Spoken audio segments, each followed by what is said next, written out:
Muito bem, vamos abrir a palavra de Deus para Provérbios, capítulo 1, versículo 7.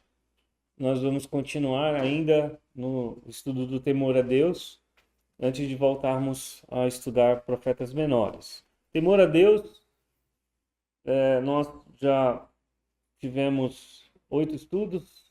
Os dois últimos a gente falou sobre ingredientes indispensáveis para o temor a Deus. Em Provérbios capítulo 1, versículo 7. Provérbios 1 e 7. Diz: o temor do Senhor é o princípio do conhecimento, os loucos desprezam a sabedoria e a instrução. Eu não sei se os irmãos têm o hábito de usar aí o Google Maps. O Google Maps é o mais conhecido por ser utilizado para quem vai viajar, né? Então a gente usa esses aplicativos, né? O Google Maps, você abre a imagem ali em qualquer lugar, né, do mundo inteiro, e ele vai te mostrando ali a localidade. Mas tem o chamado Google Earth, Google Terra, né? Você vê o globo tridimensional, então você coloca o nome, você colocar Google Earth, entrar e colocar o seu endereço, vai aparecer lá seu endereço, né? Você pega o bonequinho ali, coloca ali e você é transportado para um ambiente virtual, como dizem, né? Na hora que o carro passou ali na frente da sua casa, você estiver lá, né? São fotos tiradas de carro e também de satélite, vai aparecer a imagem, né? Você só não consegue entrar na sua casa, mas você vê tudo. E eu estava prestando serviço numa empresa há bastante tempo atrás, né? E tive que entrar numa área de monitoramento. E essa empresa era muito grande, ela pagava a taxa para usar o satélite. Então, se você entrar nesses programas, você vai ver desatualizações, né? Às vezes de anos, 5, talvez 2 anos, 3 anos, a 5 anos. Então você entra na imagem e você vê como era antes, 5 anos atrás, né? Então existe uma diferença de tempo para a imagem. Só que essas empresas grandes que pagam, a diferença é de no máximo 1 hora. Então o satélite está varrendo a Terra, com 1 hora no máximo eles atualizam a foto. Paga, tem acesso. E o rapaz explicou isso para mim, achei interessante. E ele falou assim, ó, vamos fazer um teste? Vamos colocar aqui. Onde é que você mora? Eu moro ali. E ele entrou e deu zoom. E ele foi dando zoom. Vou te mostrar uma coisa. Essa imagem de satélite, você pode chegar perto. Chegou lá numa, numa plantinha que tinha na nossa casa. O carro estava estacionado, não tinha cobertura ainda. Chegou assim na plantinha. Imagem perfeita. E ele disse: a tecnologia hoje permite, né? Se você tiver a imagem real e aproximar, você tem o rosto da pessoa, você tem a imagem da pessoa, você sabe, né, os detalhes da pessoa. É impressionante. Essa tecnologia, irmão, estou falando de mais de 15 anos atrás, né? Essa tecnologia só tende a aumentar. Então, quem tem acesso vê a imagem e tem um controle maior. Mas, embora isso nos espante, existe algo nos satélites que a gente precisa pensar. É algo longe de nós, é algo distante de nós. Você não tem contato com o satélite, e quando o satélite não tem contato, não é algo pessoal, é impessoal. Não existe um relacionamento entre você e o satélite. Há pessoas que pensam que Deus é assim, é um satélite. Ele olha tudo, ele vê tudo, mas ele não se relaciona conosco. Isso é chamado de deísmo. Nós não somos deístas. Deus está tão longe de nós que nós não podemos alcançá-lo. Ele nos vê, ele nos enxerga, Ele, inclusive, como se diz, dá um zoom ali, né, no que a gente faz, no nosso comportamento, mas ele não tem um relacionamento conosco. Quase esse satélite aí do Google. Deus, ele não é assim. Deus diz para nós: o temor do Senhor é o princípio do conhecimento. É um relacionamento que ele quer ter conosco. Ele quer influenciar a sua vida. Ele quer que você faça da sua vida algo que o glorifique. Então, os nossos esforços pessoais devem visar principalmente a glória de Deus, não a nossa própria glória. Então, nossos esforços, nosso cuidado, nossa vida. Para isso, nós precisamos temer a Deus. Vamos orar mais uma vez. Senhor, nós te agradecemos, suplicamos que venha nos dar entendimento para compreendermos esse grandioso assunto das Sagradas Escrituras em nome de Jesus. Amém. Então, se alguém ler a Bíblia por inteiro, né, quem gosta de fazer o ano bíblico, né, inclusive eu ando com a folhinha, né, a gente tem esse plano de leitura do ano bíblico há bastante tempo, é uma boa competição entre mim e a irmã Eunice, né, às vezes eu fico, quando ela me passa a perna, eu digo assim, né, quando ela está à frente, eu já li, eu vejo de manhã cedo, ela levanta, é bom, né, é, já li a Bíblia, então isso me anima a ler a Bíblia também. Se você ler a Bíblia por inteiro, geralmente a recomendação minha, eu faço para os meninos, né? Se você puder, tenha um caderno, marque na sua Bíblia, né? Coloque, anote, não tenha medo nem vergonha de fazer anotações, de fazer perguntas.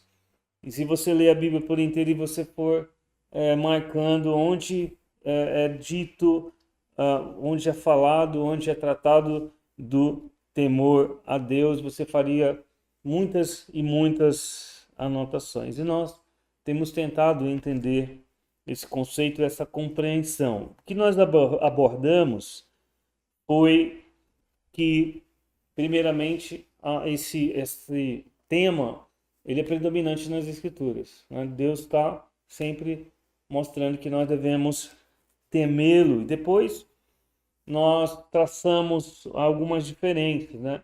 O temor por causa da consequência e o temor que é aquele temor da veneração, né? Então tem pessoas que temem as consequências e tem pessoas que temem porque honram, porque sabem que devem adorar. E a definição correta bíblica do temor a Deus envolve essas duas coisas em níveis que eles se combinam. Nós tememos a Deus porque nós sabemos do que Ele é capaz. E nós tememos a Deus porque nós temos um assombro de reverência. Nós sabemos, nós entendemos que Ele é Deus Todo-Poderoso. Nesses dias, traduzindo, não sei quantos irmãos tiveram a oportunidade de tomar um tempo, mas traduzir mais um capítulo desse livro, para mim, fantástico, que fala a respeito da invasão islâmica desde a década, né, de 60, 70. É um livro que foi publicado na década de 90. Publicado na década de 90. Não tem tradução. Eu entrei em contato, tentei entrar em contato com o autor. Ele já é falecido, né? Então os responsáveis lá nos Estados Unidos me disseram que havia sido vendido direito, né, do livro. Entrei em contato com a editora e a editora respondeu, né? Falaram que já tem ele em espanhol, estão programando publicá-lo em inglês e em espanhol, né? E eu disse que já fiz a tradução aí de alguns capítulos pedindo autorização. Ainda não responderam, mas enquanto não respondem, né, já vou fazendo algumas traduções para que outros irmãos também sejam abençoados. E é um estudo interessante porque mostra como Deus é diferente, né? O Deus da Bíblia é diferente do Deus do Alcorão. Deus que eles representam é um Deus distante, é um Deus que não tem amor. Inclusive é considerado blasfêmia afirmar que o Deus do Islão tem nutre algum tipo de amor pelo ser humano, porque eles não entendem como nós entendemos o Deus da Bíblia. É totalmente diferente. E ali se traça algumas dessas informações interessantes. Recomendo os irmãos puderem ler. E alguns ingredientes essenciais para o temor a Deus foi nosso último assunto. O primeiro, irmãos, o primeiro ingrediente que nós vimos é a necessidade de termos o conceito correto de quem é Deus. Então você não pode confundir Deus por estigmas pessoais, por impressões pessoais. Muitas pessoas têm preconceitos com relação à fé bíblica. Então eles se baseiam em argumentos que muitas vezes demonstram apenas ignorância, né? Eles não sabem que existe diferença entre os deuses, por exemplo, da Umbanda, do Candomblé, os deuses que são venerados pelos indígenas, os deuses da Babilônia, os deuses, como eu mencionei, né? O Deus D minúsculo do Alcorão. E nós cristãos, nós temos esses conceitos bíblicos corretos a respeito do caráter de Deus. Um item interessante, né, nesse capítulo que eu repassei é que Deus ele não pode fazer nada que seja contraditório ao próprio caráter dele. Então ele não pode fazer nada injusto, perverso. Ele não pode fazer nada que seja o mal em si mesmo. Ele não faz nada que seja contrário à santidade dele. E nisso, você pode observar todos os outros deuses, eles são caprichosos. Se você olhar para os deuses do Olimpo, os deuses gregos, os deuses pagãos, os deuses do candomblé, os deuses da Umbanda, os deuses como os espíritas, né, colocam ali, as emanações, né, das almas estão mais evoluídas. Se você observar, todos esses deuses têm caprichos, eles são caprichosos, eles refletem as imperfeições humanas. Então, muitas vezes eles mentem, eles enganam, eles cometem crimes terríveis. Deus, o Deus da Bíblia, ele não é assim. O Deus da Bíblia, ele não se contradiz. Ele é justo, ele é bom. Então, o primeiro ingrediente para você temer o Deus verdadeiro é você ter conhecimento dos seus atributos, de quem realmente você está buscando relacionamento, com quem você está se relacionando. Colossenses capítulo 3, versículo 22. Colossenses capítulo 3 e o versículo 22. Vamos dar uma olhada aqui. Deus que revelou por meio de seu Filho, de Jesus Cristo. Então, Colossenses 3 e 22 diz assim: vós, servos, obedecei em tudo vossos senhores, segundo a carne, não servindo só na aparência, como para agradar aos homens, mas em simplicidade de coração, temendo a Deus. Efésios capítulo 5 e o versículo 20, nós vimos também, diz assim: dando sempre graças por tudo a nosso Deus e Pai, em nome de nosso Senhor Jesus Cristo. Então nós temos um relacionamento com Deus em nome de Jesus, significa que nós temos esta conexão, né? Nós cantamos, né? A reconciliação foi feita por meio de Jesus. Então costuma-se dizer, né? Muitos teólogos já afirmaram isso. Você quer conhecer Deus, você tem que conhecer Jesus. Você quer ter um relacionamento com Deus, o seu relacionamento deve ser com Jesus. Apocalipse, que é o livro que revela a divindade de Deus na perspectiva humana, né? Deus ele se fez carne, mas ele viveu como homem, né? Ele sentiu as nossas dores, ele viveu realmente como um ser humano, e ele se revela aí na transfiguração, na sua glória, mas a revelação de Apocalipse é a glória de Jesus Cristo. Apocalipse capítulo 1 descreve, né, como Ezequiel 1 também descreve a glória de Deus. Ele é o Messias, ele é o Deus feito carne. Então qualquer outro Jesus diminuído, né, Então aí as internet cheias de artifícios, né? Inteligência artificial. Jesus é cabeludo, Jesus é quase, né, um hippie, Jesus é alguém que está trazendo uma palavra de apoio ao ser humano. Isso não é o Jesus da Bíblia, irmãos. Ele nunca foi. Jesus, Jesus da Bíblia é o Jesus que nós devemos adorar. Ele é Deus, ele é perfeito, ele é santo. Então nós precisamos ter esse ingrediente, conceito correto do caráter de Deus. Se você ainda pensa em Jesus cabeludo, eu sinto muito, né? Esse não é o Jesus da Bíblia. Se você pensa ainda naquela aparência do Jesus com cabelo crescido, você precisa ler mais a sua Bíblia. Esse não é o Jesus que é descrito nas Sagradas Escrituras. O segundo ingrediente essencial do temor a Deus, nós vimos, né? É a sensação da presença de Deus. Esse alicerce do temor a Deus. Deixa eu colocar aqui uma situação bem simples. O mau cheiro. Né? Mau cheiro. Tem problema, se você tem problema, né, com o ralo da pia. Se não dá aquela voltinha, o cheiro ele exala, ele preenche o ambiente. Mas também um bom perfume. Se alguém está usando um bom perfume e entra nessa sala, ele toma conta do ambiente, ele está presente ali. E a presença de Deus, ela é esse bom e agradável cheiro. É uma sensação abrangente. Quando nós fazemos as coisas, nós temos essa sensação de que Deus está presente no que fazemos. Quando nós agimos, nós temos essa sensação que Deus está cuidando de nós. Como lírios, como flores, não sei se os irmãos já tiveram em lugares.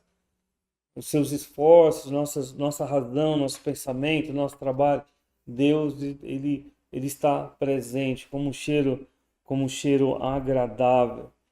E a Bíblia fala em Romanos capítulo 1, vamos ver aqui. Romanos capítulo 1, que ele está tão presente em tudo, na nossa realidade, que os homens são indesculpáveis. Versículo 20. O mais bruto de todos os homens, o mais ignorante, teimoso,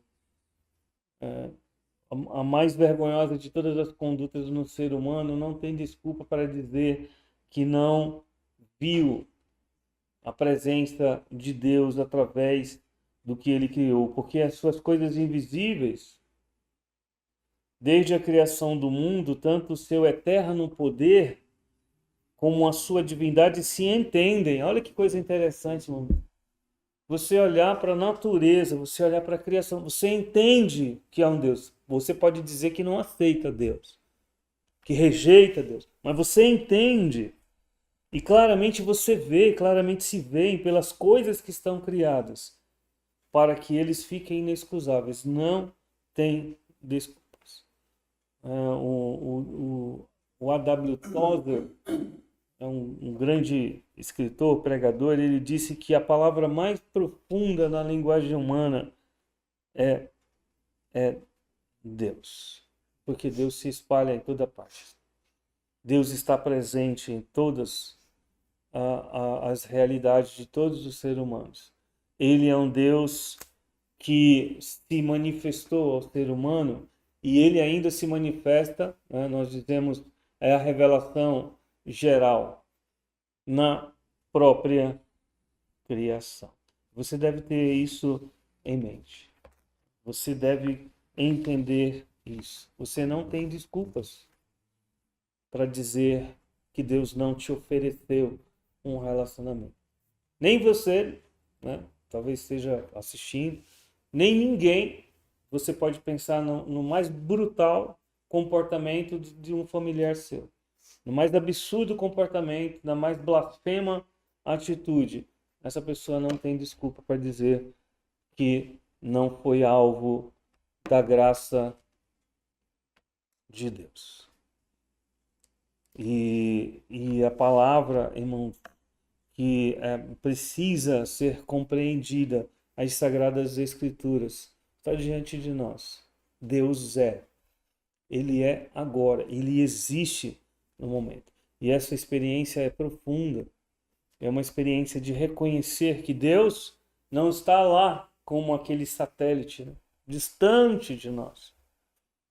Que muitas pessoas têm essa percepção, Deus está longe, Ele não se importa conosco, Ele até nos observa, Ele até tem os registros, né, do que fazemos, e talvez, né, eu possa ter uma ideia, uma percepção. Esse não é Deus, irmãos, é um falso Deus. Deus está presente no seu dia a dia, na sua casa, onde você vai, no seu trabalho, nas motivações do seu coração. Quais são os motivos? E nós devemos ter cuidado em assumir nossas falhas, em apresentar diante do Senhor, nós somos pecadores. E temos essa e essa e essas dificuldades. É como um casal que assume a dificuldade, um assumindo a dificuldade diante do outro. Nós devemos nos envergonhar diante de Deus em cada momento, porque Ele é santo. E na maioria das vezes, esse temor a Deus, ele é descrito como um contexto da presença real de Deus. Ele se manifesta para dizer, olha, estou aqui. Nós vimos, por exemplo, Jacó, quando Jacó tem a visão, ele teme a Deus, Deus está nesse lugar. Quando Isaías, né, em visão, ele diz, eu sou um homem pecador, vou morrer, porque eu vi a Deus. Ai de mim, né? Estou perdido. E Moisés, na sarça ardente, nós vimos, Moisés, ele temeu a Deus, estava diante da presença de Deus. Deus está presente em nossas vidas, em tudo que pensamos, em tudo que somos, em tudo que fazemos. Nós erramos e pecamos quando nós desconectamos essa percepção de que Ele está conosco, de que Ele faz tudo para continuar esse relacionamento conosco vez após vez, dia após dia. Nós que somos muitas vezes teimosos, né? Muitas vezes nós agimos como se não quiséssemos a presença de Deus, nós agimos como se não fosse real. Eu digo mesmo os crentes, mesmo crentes podem agir dessa forma. Isso é um pecado. Nós precisamos reconhecer as nossas falhas e as nossas limitações. Quais são as intenções do nosso coração? Onde estamos colocando nossa força, nosso esforço, nosso tempo, nossas atitudes são para quê? Para reconhecer realmente que nós somos devedores a Deus? É porque muitas vezes nós nos esforçamos tanto, irmãos, por coisas secundárias, terciárias, e às vezes nós não queremos nos esforçar pelas coisas de Deus. Quantas pessoas eu tenho conversado em várias igrejas que depois desse processo de pandemia, de toda essa política de confinamento, né, que as pessoas simplesmente desistiram de ir à igreja. E na verdade isso apenas manifestou algo que já estava no coração delas. Porque para essas pessoas sempre foi difícil, sempre foi complicado, sempre foi um peso, por mais que elas não demonstrassem estar na presença de Deus. Como é gostoso nós participarmos das coisas de Deus. Nós precisamos manter essa compreensão. Assim como Davi no Salmo 139. É de uma clareza tal, irmãos, esses salmos apresentando a presença de Deus numa constante em nossas vidas. Salmo 139, nos ensinando a verdade, colocando essa clareza em nossas mentes, essa sensação, né, da presença de Deus. Se não há essa sensação essencial, não haverá o temor a Deus. Você lê o versículo 1 em diante, diz: Senhor, tu me sondaste e me conheces. Tu sabes o meu assentar e o meu levantar, de longe entendes o meu pensamento. Cercas o meu andar e o meu deitar, e conhece todos os meus caminhos. Não havendo ainda palavra alguma na minha língua, eis que logo, ó Senhor, tudo conhece. Essa é uma descrição do atributo da onisciência de Deus. Deus nos vê como nós somos. Ele não é só onipresente, ele é onisciente. Ele não é só aquele satélite que sabe, conhece, que tira fotos, como aqueles aviões, aqueles drones de reconhecimento, né, ultra super modernos, ou como a internet, né, que eu estava conversando com a irmã Eunice, você fala de algo, outro dia ela falou de algo que ela queria comprar e aparece lá, né? Dizem que isso aí é uma fantasia, mas isso sempre acontece, irmãos. Então, de alguma forma, há ali um robozinho que sabe quais são as suas tendências ali para tentar manipular na questão de compra. Então, esse não é o nosso Deus. Ele é onisciente. Ele sabe todas as coisas, mas ele é onipresente também. Ele é onipresente, está em todos os lugares, mas ele também conhece todos os nossos pormenores. Se você olhar, continue observando o versículo 5: Tu me cercaste por detrás e por diante, puseste sobre mim a tua mão. Deus não tem mão, irmãos, porque Deus é espírito. Isso é chamado de antropomorfismo. Deus se apresenta, né, de uma forma, de uma linguagem, de uma forma que nós compreendamos, né? Então, mas ele nos cerca. E Davi está falando que ele não está simplesmente orbitando.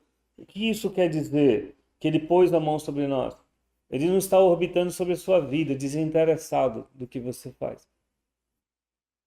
Ele está ali junto a você, insistindo com você.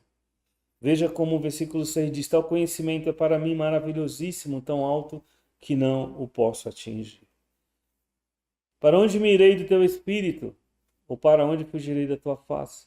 Se subir ao céu, lá tu estás. Se fizer no inferno a minha cama, eis que tu ali estás também. Se tomar as asas da alva, se habitar nas extremidades do mar, até ali a tua mão me guiará e a tua destra me susterá. Ele sabe absolutamente tudo, ele está em todos os lugares.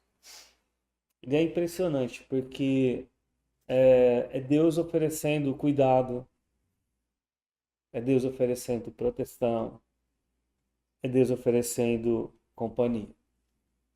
Viu? Eu particularmente acho muito desagradável, né?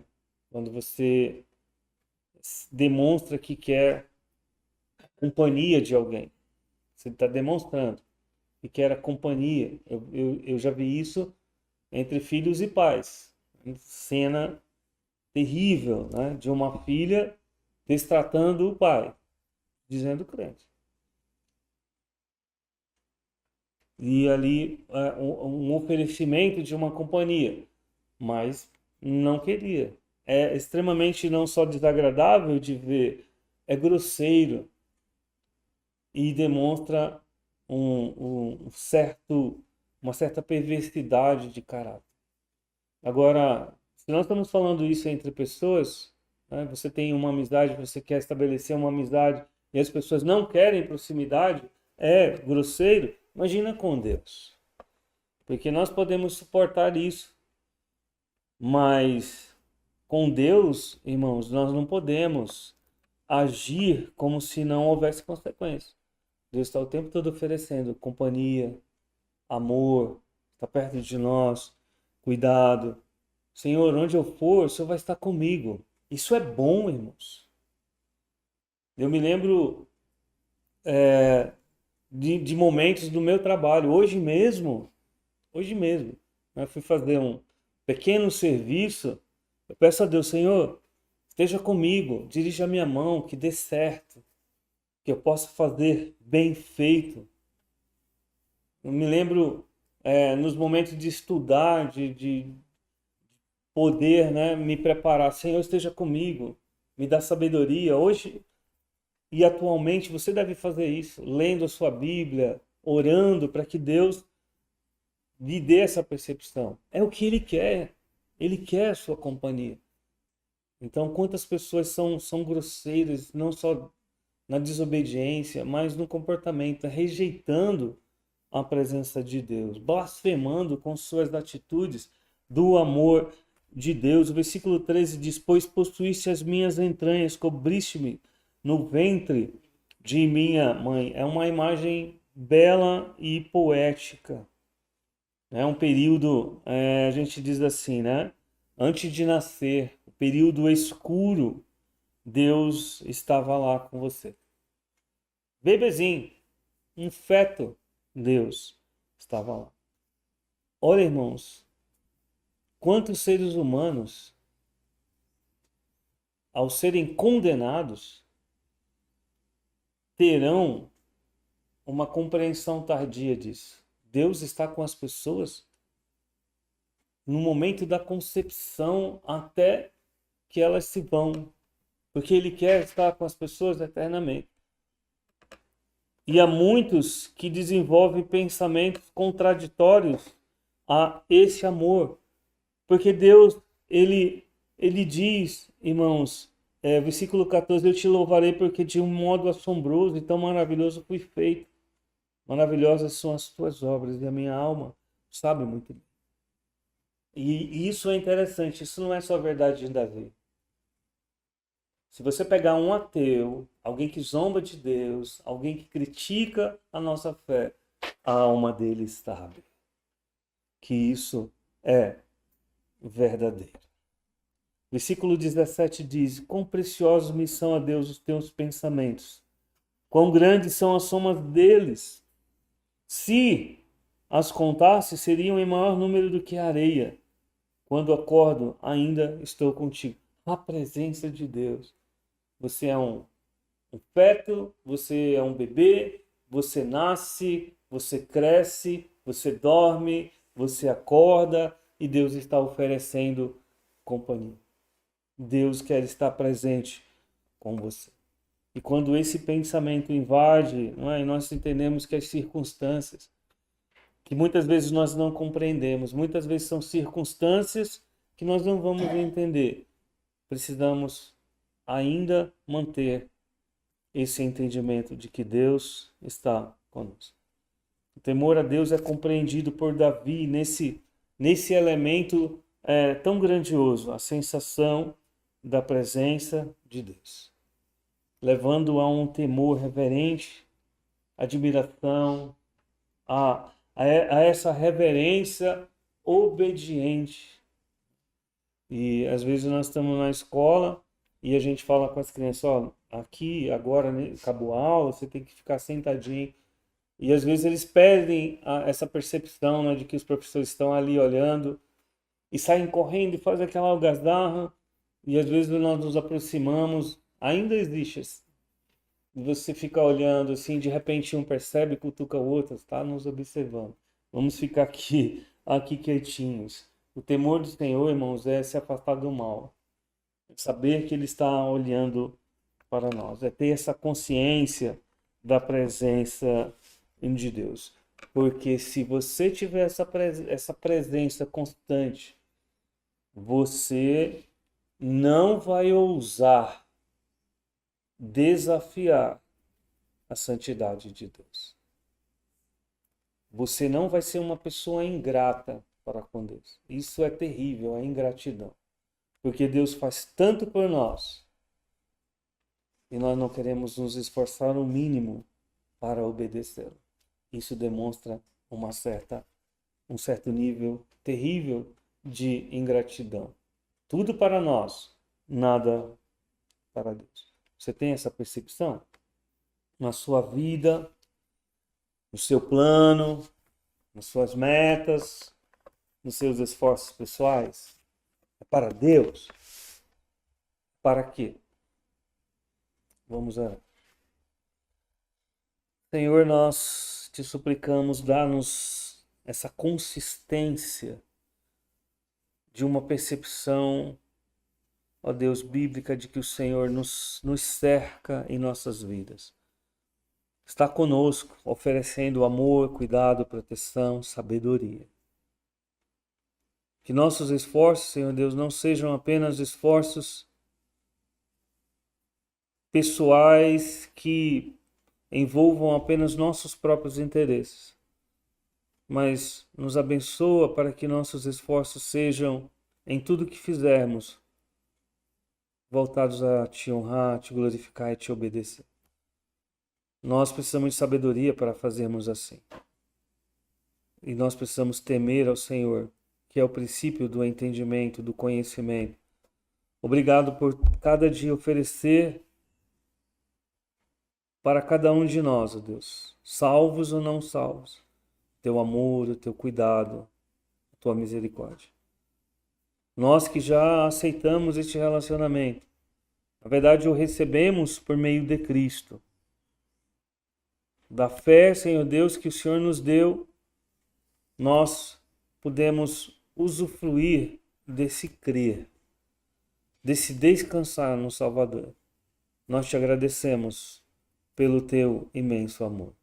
Mas te suplicamos também que aqueles ingratos, maus, injustos, que te são devedores ou rebeldes, que eles sejam alcançados com a mensagem do Evangelho, que eles sejam alcançados com esse temor real e verdadeiro, e também, ó Deus, arrependidos, creiam em Jesus como o único e suficiente Salvador para a tua honra e glória. Em nome de Jesus nós te pedimos. Amém.